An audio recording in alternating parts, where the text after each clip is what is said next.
जबलपुर में बीजेपी की जन आशीर्वाद यात्रा पहुंची, जिसमें ऊर्जा मंत्री हरदीप सिंह डंग शामिल रहे। इस दौरान उन्होंने 2023 में फिर से बीजेपी की सरकार बनाने का दावा किया है। IND 24 के सह प्रधान संपादक राजेश सक्सेना ने मंत्री हरदीप सिंह डंग से खास बातचीत की। भारतीय जनता पार्टी की जन आशीर्वाद यात्रा लगातार जारी है और आज अंतिम पड़ाव पर है।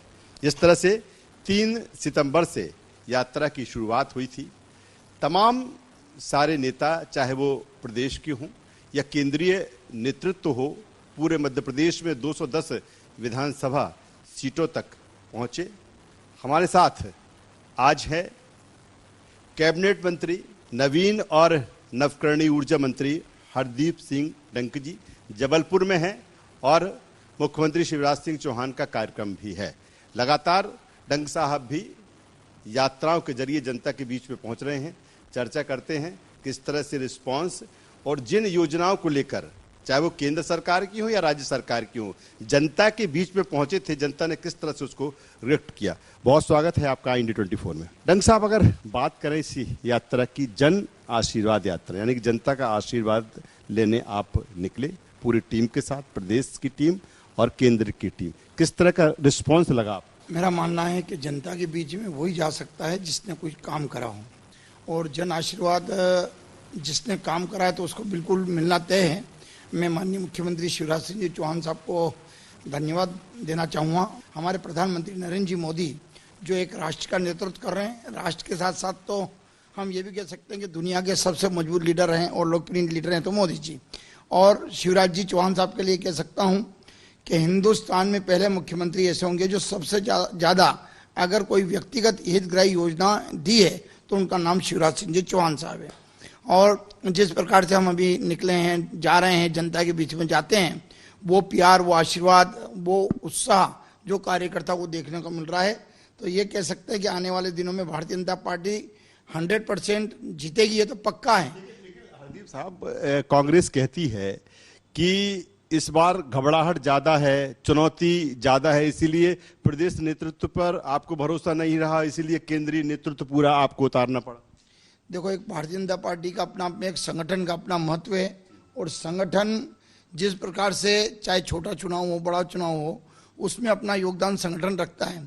तो ये यहाँ पर ये नहीं देखा जाता है कि प्रदेश का है कि राष्ट्र का है कि नगर परिषद का है, नगर पालिका, तो उसमें एक संगठन का जो महत्व रहता है, उस मान से लगातार सभी, चाहे वो बड़ा लीडर हो तो भी वो एक लीडर के रूप में नहीं, एक कार्यकर्ता के रूप में बूथ स्तर तक वो जाने की कोशिश करते हैं, और ये एक मिलीजुली जो टीम रहती है, ये उसी का परिणाम रहता है। अगर आपकी बात करें, हरदीप सिंह डंग की अगर हम बात करें, क्योंकि आपके लिए कहा जाता है, और जितना मैंने आपको देखा है, जाना है, पहचाना है, जमीनी स्तर पर आप लगातार काम करते रहे। आप विधायक रहे तो जनता के बीच में रहे, मंत्री रहे तो जनता के बीच में रहे। एक मंत्री के तौर पर, एक जनप्रतिनिधि के तौर पर आप कितने सेटिस्फाई हैं अपने कामों को लेकर, क्योंकि आप फिर चुनाव में जा रहे हैं? जी, बहुत महत्वपूर्ण प्रश्न पूछा कि जनप्रतिनिधि अपने कामों से कितना संतुष्ट हो।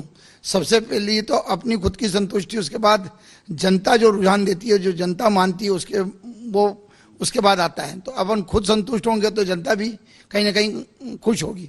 मेरी राजनीति अगर मैं कहना चाहूँगा आपसे कि सरपंच से प्रारंभ होकर, पहले मैं सरपंच, फिर जिला पंचायत, फिर ये आपके आशीर्वाद और सबके आशीर्वाद से तीसरी बार जो विधायक बना, उसके बाद मंत्री के रूप में यहाँ पर जनता के आशीर्वाद से बैठा हूँ।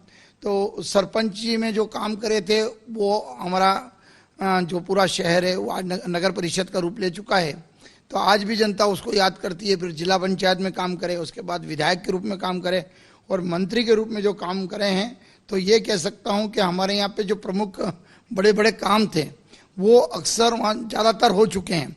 जो मांगा शिवराज सिंह जी चौहान साहब ने हमें दिया है। तो आप देख सकते हैं मंत्री हरदीप सिंह डंग साहब जिस तरह से कह रहे हैं कि जो काम किया है, चाहे मोदी सरकार ने किया हो या शिवराज सरकार ने किया हो, या फिर अपना वो व्यक्तिगत रूप में बता रहे हैं किस तरह से एक जमीन पर रहकर उन्होंने काम किया जब वो विधायक थे, अब मंत्री हैं, और उसी के अनुभव के आधार पर वो कह रहे हैं कि एक बार फिर मध्य प्रदेश में भारतीय जनता पार्टी की सरकार बनेगी। और जिस तरह से जन आशीर्वाद यात्रा में जनता का आशीर्वाद मिल रहा है, वो कहते हैं ये चीज़ें उस बात पर मोहर लगा रही है। कैमरा पर्सन रवि के साथ राजेश सक्सेना, IND 24, जबलपुर।